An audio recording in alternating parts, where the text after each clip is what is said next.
राष्ट्रीय सरकारी उच्च विद्यालय वार्षिक क्रीड़ा दिवस एवं वार्षिक उत्सव संपन्न। राजगांगपुर स्थित पीएमसी राष्ट्रीय सरकारी उच्च विद्यालय परिसर में वार्षिक क्रीड़ा दिवस एवं वार्षिक उत्सव आयोजन कर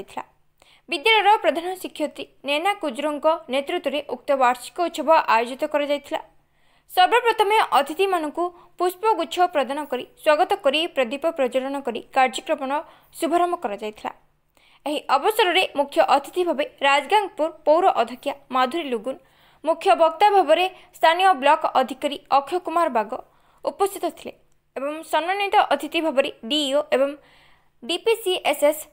अमूल्य कुमार प्रधान, बीईओ सरिता सरनिया, उपनगरपाल एमडी इरफान, विधायक प्रतिनिधि Devranjan Vinod,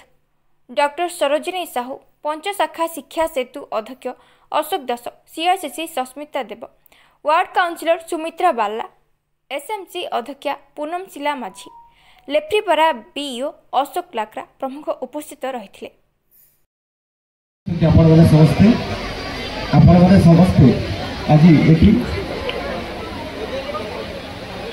annual sports day पालन कर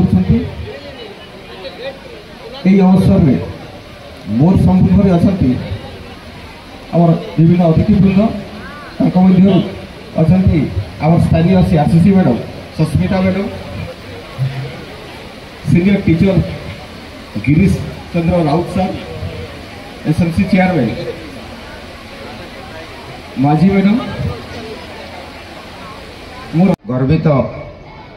जे सरकार तरफ आम विद्यालय पीएमसी रे अंतर्भुक्त होती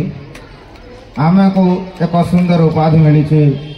prime minister schools for rising India बा पीएमसी। तेणुक आज कार शुभ अवसर में पीएमसी राष्ट्रीय गवर्नमेंट हाईस्कूल राजगांगपुर तरफ आज कार शुभ अवसर में मु समस्त को सुस्वागत जनाऊँ एवं आज कार वार्षिक उत्सव तथा वार्षिक क्रीड़ा उत्सव महोत्सव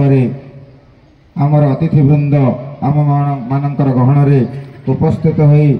आमको गौरवान्वित करिसंती। तेणुक अवसर में विद्यालय प्रधान शिक्षयित्री नैना कुजूर अतिथि मानक स्वागत एवं परिचय प्रदान करने सह विद्यालय वार्षिक विवरणी विषय विस्तृत सूचना देते। उक्त कार्यक्रम में स्कूल पिला मानक द्वारा रंगारंग सांस्कृतिक नृत्य गीत परिवेषण कर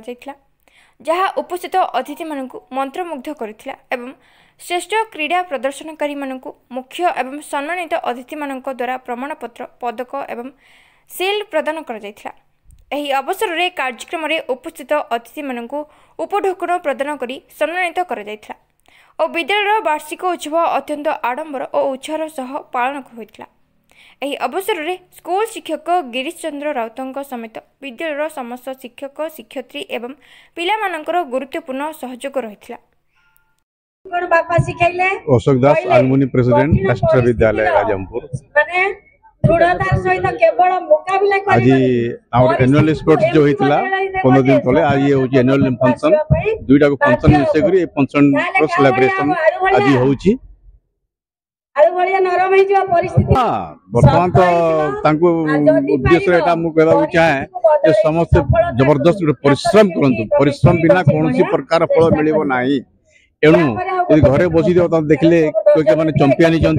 स्पोर्ट्स फास्ट होती हारी होती जदि समस्ते जदि मिली मिसिक परिश्रम करेंगे निश्चय ए हाईस्कूल जड़े ओएस आईपीएस आईएएस जरूर बाहर किंतु परिश्रम दरकार सहित स्कूल टीचर मान भी परिश्रम दरकार से माने जदि बनइबे हेले जागरी से माने किछि हेगरी बारिबे। राजगांगपुर रे कॉफी समस्त जानि छ त राष्ट्रीय विद्यालय वार्षिक एनुअल स्पोर्ट्स डे पालन करा जाउछि। अवसर में समस्त टीचर स्टूडेंट समस्त अभिभावक विद्यालय अनेक आशा रखुछि जे निश्चित भाव विद्यालय उन्नति पथरे आगे समस्त स्टूडेंट्स माने भल पाठ पढ़ी निजर भविष्य गठन करती एवं सरकार तरफ सुविधा सुजोग दिया स्टूडेंट्स मान पाठ पढ़ा निश्चित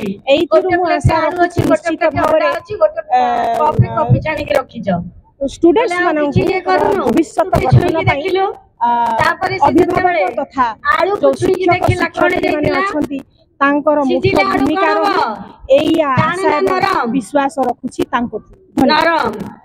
आज राष्ट्रीय विद्यालय एनुअल डे कार्यक्रम अनुष्ठित होती पिला समस्ते एनुअल डे जोटा पालन करते जो मैंने विजेता होती पुरस्कार गुड़ाक ग्रहण करेंगे और गोटे गोटे प्रेरणा पाइबे। आज आम जड़े पिला बक्सिंग रे जो फर्स्ट पाई संबर्धित करागला से प्रेरणा पाई आगे कार्यपंथा निर्धारित करेंगे। हाँ मु तो मेसेज देवाको एबे भी चाहूची देइतिली जे कठोर परिश्रम रो कोनोसी अलगा अल्टरनेटिव नहीं परिश्रम रो फल ही सबले मिठाई दे कठोर परिश्रम करबा दरकार अछि। सुंदरगढ़ राजगांगपुरु अब्दुल रजाक खान को रिपोर्ट आईजेपी न्यूज।